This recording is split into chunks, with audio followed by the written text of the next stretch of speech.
Hello दोस्तों आज की वीडियो में बताऊंगा कि गैलेक्सी S21 प्लस 5G वो कितने का है और बजाज फिनसर्व में कितने की रेंज में और कौन सी स्कीम आपको मिलेगी वो इस वीडियो में आपको प्रॉपर तरीके से मैं बताऊंगा। देखिए दोस्तों, सबसे पहले मैं मॉडल बता रहा हूँ। मॉडल देख लीजिए, S21 अल्ट्रा 5G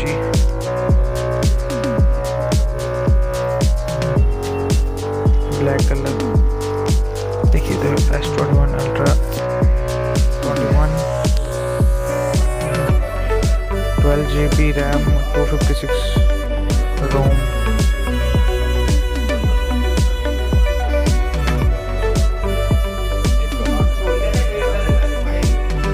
तीन मॉडल हैं इसमें।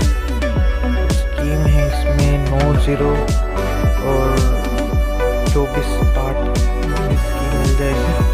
देख सकते हैं जहाँ पे मैंने ब्रैकेट करा है, यही दो स्कीम्स अभी बजाज फिनसर्व में आपको मिल जाएगी कार्ड वाले को भी।